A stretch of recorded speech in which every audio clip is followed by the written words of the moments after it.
schadenfreudig oder das Ganze ein bisschen so belächeln.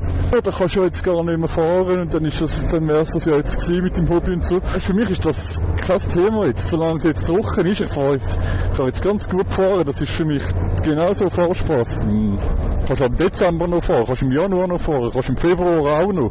5 wichtigste Sachen zum TÜV, wenn man dort im Herbst, im Winter TÜV fahren, ist: Moin meine lieben Freunde und herzlich willkommen Ende Oktober das Video auf dem TÜV. Und es ist zwar ein bisschen regnerisch, es ist zwar recht kalt, ich finde meine Winterhändchen nicht, ich habe jetzt die irgendwo verhühnert. Ich muss mal schauen, vielleicht sind die im Keller. Und jetzt kommen wir gerade eigentlich sozusagen zum Thema. Es gibt viele Leute, die so das Gefühl haben, ja, nach so Ende September kann ich nicht mehr fahren. Und viele Leute haben mich so gefragt, ja, was sind so deine Hobbys? Ich habe viele Leute jetzt in letzter Zeit kennengelernt. Ja, was sind deine Hobbys und so? Und ich dann, ja, TÜV fahren. Und dann tun sie meistens so schadenfreudig oder das Ganze ein bisschen so belächeln. Oder, ja, da kannst du jetzt gar nicht mehr fahren und dann wär's das ja jetzt gewesen mit dem Hobby und so. Und dann sage ich meistens den Leuten so, ich bin meistens jeder Jahreszeit schon TÜV fahren. Jetzt da, weißt du, solange es nicht glatt ist am Boden, solange es nicht schneit, kannst du ganz gut fahren, weißt du. Es ist jetzt nicht so angenehm, aber ich habe jetzt Thermometer schon. Und ich habe jetzt vorhin auf den Wetterradar geschaut, bin am PC Videoschneiden gewesen. Außerdem tun mir gerne folgen.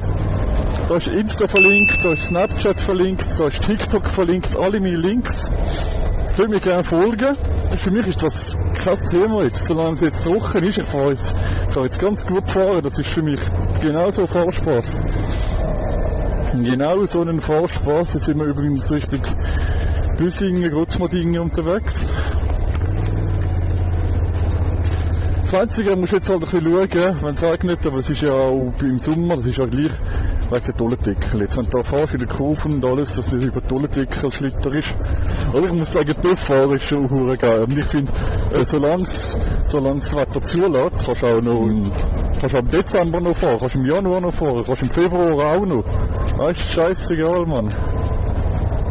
Nein, ich finde, das Ding ist, 5 wichtigste Sachen zum TÜV, wenn man dort im Herbst, im Winter TÜV fahren, ist Punkt 1, du musst, und das habe ich jetzt schon falsch gemacht, aber ich muss erst mal andere Händchen finden, ist Punkt 1 warm angelegt sein. Das heisst, du musst vielleicht dicke Socken anlegen, wenn du überhaupt in deine Schuhe reinkommst mit dicken Socken.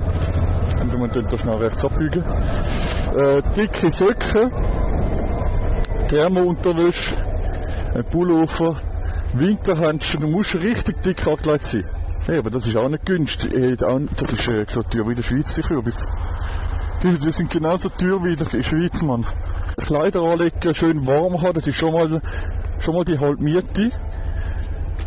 Wenn man nicht frierst, man kann konzentriert sein, wenn du nicht schlutter ist, wenn der Popometer noch aktiv ist und du spürst, wenn es irgendwie anfängt zu schlittern am Boden, wenn es irgendwie rutschig ist. Weil wenn du verkrampft bist vom TÜV, weil du kalt hast wie am Ohren, dann nützt das gar nichts. Ja. Bremsen mal ein bisschen da. Ich hasse das, wenn die so schnell reinschiessen kommen und das Gefühl, oh, was machen die?